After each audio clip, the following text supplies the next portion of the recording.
Number 1. The Nordics, the beautiful lie.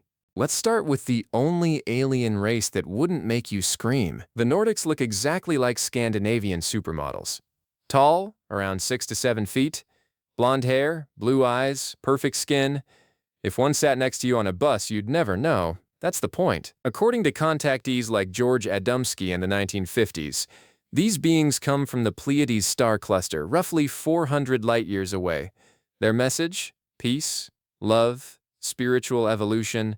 Stop destroying your planet. They walk among us undetected. They don't abduct. They don't experiment. They supposedly guide humanity toward enlightenment, intervening only when absolutely necessary, like when we're about to nuke ourselves into oblivion. The Nordics are the space brothers of the golden age of UFO contactism. Benevolent, non-threatening, almost too good to be true. And that's what makes them the perfect starting point, because every other race on this list will make you wish the Nordics were the only visitors we had. But they're not. Number 2. The Tall Whites. The Uneasy Truce. Charles Hall didn't ask to meet aliens. He was a weather observer for the U.S. Air Force, stationed at Nellis Air Force Base in Nevada from 1965 to 1967. His job was routine. His nights were anything but. Hall claims he spent 2 years living and working alongside an extraterrestrial race he calls the Tall Whites. And they are exactly what the name suggests. When young, they're roughly 6 feet tall. As they age, and they age slowly, living up to 800 years, they grow to 8 feet or more. Chalk white skin, large blue eyes that wrap partway around their heads, thin blonde hair, slender frames that look almost fragile. But don't be fooled. Their nervous systems operate faster than ours. They react instantly. They speak in sounds that resemble a dog barking or a bird chirping, using translator devices to communicate in English.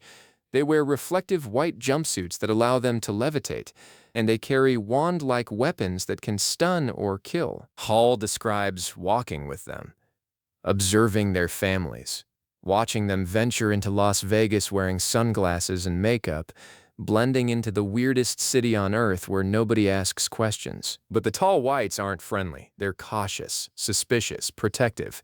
Hall was once stunned by a tall white child. The weapon left scars he showed in later interviews. A U.S. Air Force general was injured by another child. Hall's advice? Never try to force them to do anything. Never approach their underground bases, bunkers of concrete and steel hidden beneath the Nevada sand. Attempting to enter, he said, would be like committing suicide. The Tall Whites have allegedly been here since the 1700s, working with the U.S. military under a secret agreement. Technology transfer, mutual benefit, but always on their terms. They see us as useful, not equal. Hall died in 2021. His story remains unproven, but the level of detail, the consistency across his 3 books, and his background as a nuclear physicist make it hard to dismiss outright. The Tall Whites aren't evil, but they're not friends either.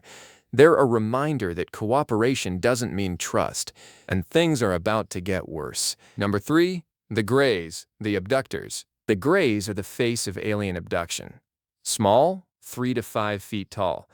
Oversized heads, huge black almond-shaped eyes with no visible pupils, thin arms ending in long fingers, skin the color of wet concrete. If you've been abducted, this is probably what took you. The phenomenon exploded into public consciousness in 1961 with Barney and Betty Hill. Driving through New Hampshire, they encountered a craft. Hours vanished. Under hypnosis, they recalled being taken aboard, examined by beings with enormous eyes and emotionless faces. The story was consistent, terrifying, and it set the template for thousands of abduction reports that followed. Greys don't ask permission. They paralyze you. Awake, aware, but unable to move. They perform medical procedures, extract genetic material, insert implants, then they wipe your memory and return you, leaving only fragments of trauma and missing time. Some researchers believe Greys aren't even a natural species, they're biological robots, engineered workers created by a more advanced race, possibly the mantis beings or the reptilians, to carry out the dirty work of mass abduction programs. They don't communicate verbally. Telepathy only. Cold, clinical, no empathy, no explanation. You are studied the way we study lab rats. The disturbing part isn't just what they do, it's the scale. Thousands of reports, decades of consistency, Independent witnesses describing identical beings performing identical procedures. If even a fraction of these accounts are real, the Greys represent the largest systematic violation of human autonomy in history, and they're not working alone. Number 4. The mantis beings, the supervisors. You're lying on a table, paralyzed. The Greys move around you with mechanical precision, inserting instruments, extracting samples. You try to scream, nothing comes out. Then you see it, standing in the doorway, watching. A being 7 to 9 feet tall with a body like a praying mantis. Segmented exoskeleton, triangular head, enormous black eyes that tilt at an angle, long, articulated arms ending in fingers that move with disturbing delicacy. It doesn't touch you, it doesn't need to, it's the supervisor. This is the consistent pattern reported by abductees like Linda Porter, Terry Lovelace, and British politician Simon Parkes. The mantis beings never perform the procedures themselves. They observe, they direct. The Greys do the hands-on work, but the mantis beings are in command. Linda Porter, in 1963, was taken aboard a craft in California. Under hypnosis decades later, she recalled encountering a mantis being in a corridor. It stood perfectly still, as if aware how terrifying its appearance was, and communicated telepathically. Then it led her to a room filled with cylindrical suspension tanks. Inside, human bodies floating in fluid. Some alive, some not. The worst moment? She recognized her own face in one of the tanks. Terry Lovelace, former U.S. Air Force, described an encounter in 1977 at Devil's Den State Park in Arkansas. He and a fellow airman saw a massive triangular craft and were subjected to forced sleep. Decades later, X-rays revealed a metallic object embedded in his leg, square, emitting filaments with no scar on the skin surface, no entry wound, just an implant that shouldn't be there. Simon Parkes claims lifelong contact with mantis beings. He describes them as working with the reptilians to populate Earth with human-alien hybrids. He says the mantis never question reptilian authority. They act as intermediaries, arbitrators, but their loyalty is clear. John Carpenter, former director of abduction research for MUFON, asked the obvious question: why would anyone imagine a giant insect directing an abduction? The answer is simple: they wouldn't, unless they saw one. The mantis beings represent something far more disturbing than random abductions. They represent organization, hierarchy, a program that's been running for decades, possibly longer, with humans as the raw material. And above them in the hierarchy, something even worse. Number 5. The Draco-Reptilians. The Galactic Empire. According to Alex Collier, a contactee who claims decades of communication with beings from the Andromeda Galaxy, the Draco-Reptilians are the force behind the repression of human populations everywhere in this galaxy. Let that sink in.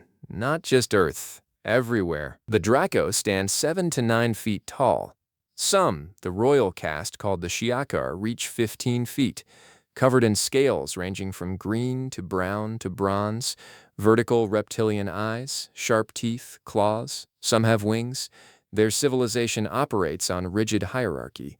Royalty at the top, warriors below, conquered species at the bottom. The Andromedans, according to Collier, consider the Dracos the ultimate warriors, and not in a good way. They are the oldest reptilian race in our universe, but they didn't originate here. Collier claims the Dracos came from another universe, another reality system entirely, when nobody knows. But they've been here long enough to build an empire. Their version of galactic history is simple. Humans are the invaders. Humans spread across the stars, taking resources the Dracos needed to survive. Humans wanted the draconian society to starve. Every Draco child is taught from birth, never trust a human. They exist in permanent survival mode. And that means no boundaries, no ethics, no limits. Draco culture is brutal. Non-viable eggs are fed to newborn hatchlings. Survivors are raised by a warrior class that uses them in combat games for amusement. Fear and domination are baked into their biology. Simon Parkes, the British politician who claims contact with multiple alien races, says the reptilians work with the mantis beings to create human-alien hybrids. The Dracos don't just represent a threat, they represent an empire, a civilization built on fear, control, and the systematic exploitation of other species. If Alex Collier's sources are correct, the Dracos created the Greys as a bioengineered slave race specifically for this purpose. And if that's true, then everything we've discussed so far, the abductions, the experiments, the hybridization programs, is part of something much larger. And those were the cases for today. If you enjoy this kind of content, subscribe to the channel and give this video a like if it surprised you. And tell me in the comments, which case or UFO form shocked you the most? There's still a lot more to uncover. Thanks for watching. See you in the next one.